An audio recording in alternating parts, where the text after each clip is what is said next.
As soon as he closed his eyes, black silhouettes flew at him in the middle of the darkness, a shadow consisting of the figures of some creatures that incessantly whisper in his ear about the sins he has committed. The goth in his head kept saying that it was you. You said that you would endure everything at any cost. Don't you dare forget. After all, it was you who wanted all this. You said you wanted to go higher, didn't you? It was as if they cursed him to carry this cross until his death, never to forget anything. His eyes opened. He was lying in a chair in the clinic. Hearing the voice, he turned his head to his source. It was his doctor. He asked if Mr. Drug Addict had woken up. By order of the representative, he was sent to the clinic by any means. The doctor stood cross-legged and said that it should be so. For a whole year he never came. He definitely needed a phone from the representative so that he would show his face here. Jin turned his head away bored, and said that if what he took was enough to end up in the office of such a charlatan doctor, then he even had nothing to say about it. The doctor was shocked by what he heard. He jumped up with anger when he said that he was not a charlatan, but his savior. He asked Jin how much he had consumed. Jin calmly replied to him that there were only 2 or 3 pills. That was the point. To which the doctor praised him, said that it was very commendable for a year, and that he had held out well. But now he has reset his result. The doctor turned the page and started asking him about his well-being. How are his headaches? Is he very ill because of the withdrawal syndrome? Because he started using again for the first time for a long time.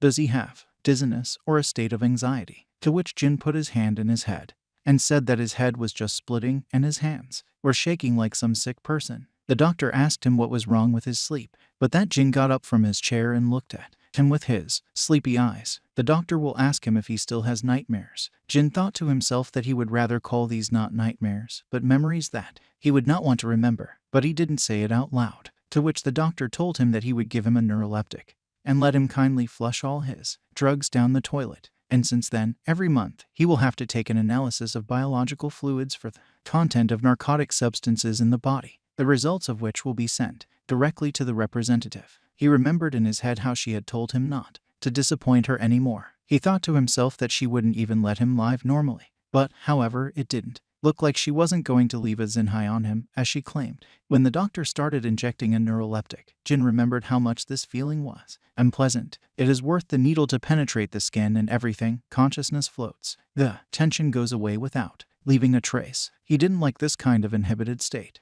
Then he felt a wet and sticky object touch his hand. Looking down, he saw the dog. He pulled his hand away. The doctor was surprised that Jin forgot his dog Golif. The doctor suggested Jin also envy the dog, because animals really help to improve the mental state. Jin did not understand why he needed such a hemorrhoid, because he would just hang on himself a burden that I can't even organize a meal for myself. After all, weren't dogs known for their nature to sit and stupidly wait for the owner while he is not there? Wait and wait until he dies of hunger. Although, in his head, he understood that he simply could not take on such a responsibility. But without saying it out loud, I just drove the dog away from me. The owner began to calm his sad dog, saying that he had known Jin for more than 10 years, and he had always been cold and heartless. But the doctor again turned his attention to Jin, and asked if he would now return back to work. Although this time there was nothing like before, when he literally turned into a ghoul, resorted to a doctor on his last breath. But even though it seems from the outside that everything is with Jinam is fine inside, obviously he is still broken. The thought that pills could help to forget about the pain for a while was haunting in his head. One tablet and you feel that the migraine and tremor in the extremities have stopped. Plus, because of the Molly's urinated effect, memories that you would so like to bury can be erased. But the doctor added that Jin knew perfectly well how those who can't finish get off this drug. Jin thought to himself that if you try to straighten a crumpled aluminum jar, and you will never remove these dents, making it smooth and smooth again. The same applied to broken people. Everything has been so topsy-turvy with him since he was born, and that's probably why he kept eating drugs. Jin got up from his chair, and going to the exit, he heard the doctor tell him that instead of stuffing himself with all sorts of filth, it's better to have fun in bed, because even that would be more useful. Jin told him that he would have to find more time for this. The doctor followed him, and said that for such the mafioso, humor is something he pretends to be a busy businessman. After all, did he not even date anyone? Jin replied that yes, that's right, just because he is a mafia boss. The doctor picked up his dog in his arms, and accompanied Jin, saying that they would see each other next month, referring to him as dear patient. And continuing his sarcasm, he added so that Jin wouldn't wave his gun and shoot at people, and that he would be waiting for him. On what Jin gave him the middle finger and left. Jin was driving in his car in an unknown direction, thinking about how much he wanted to take pills, and he had not had sexual intercourse for 200 years. And then he remembered that it was Friday. But at this thought, doubts about the Mathew. He remembered how he said that when the rabbit figurine was finished, the real one died. He had sensed something suspicious about him from the very beginning. Surprisingly, Mathew had no fear at all, and he had some terrible tastes. Jin already. I shuddered at the eeriness of it all. He didn't understand why he was walking around with such a deliberately innocent face. Maybe he was a psycho at all. It was just that his face was somehow impassive, that very often it was impossible to read it, for apart from the time when they copulated, his expression was always nothing, as if Mathew was a cracker, completely devoid of any feelings. Although it also happened that, on the contrary, he showed emotions very strongly. Literally everything was written on his face.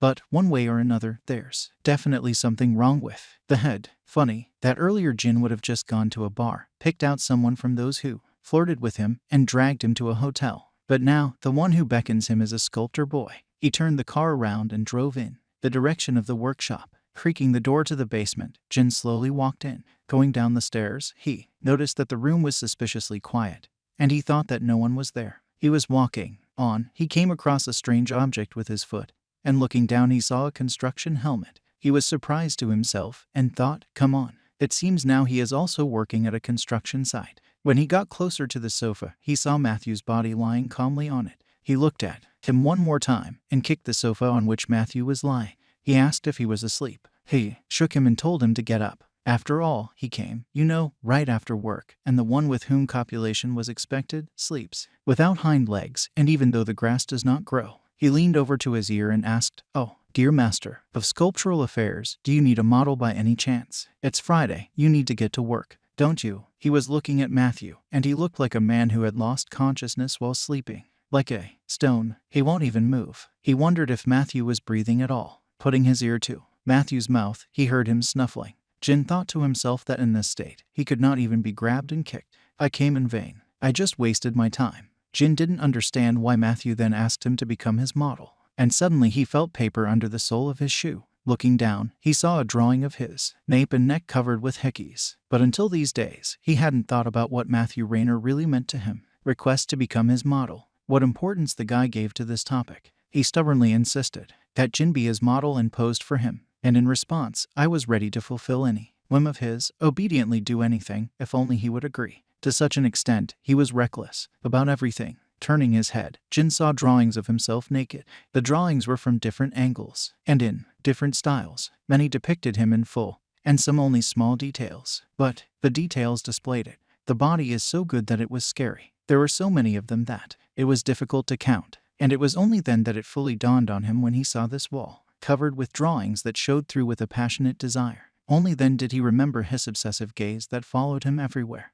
He was finally able to look away from the drawings, hanging on the wall, and looked at Mathew, lying quietly on the couch. He thought to himself that aren't they the scariest? Such calm-looking psychos? Why did Mathew ask Jin to become a model? For what reason was he the only one who came up? Is he for this role? He wondered these questions in his head, looking at the peacefully sleeping Mathews on the couch. He was getting goosebumps from his strange, suspicious obsession. But on the other hand, sleeping he now looked terribly lonely. Jin leaned closer to Mathew, saying to himself that apparently Mathew was as lonely, broken a person as himself. He got up from his squats and said he would go. Let Mathew sleep as long as his darling wants. He was already heading towards the door when he felt a hand on his jacket. Mathew asked him not to leave, said that everything was wrong. Jin looked back at him curiously, but Mathew was still sleeping peacefully. Although there were beads of sweat on his forehead, he continued to hold the jacket tightly.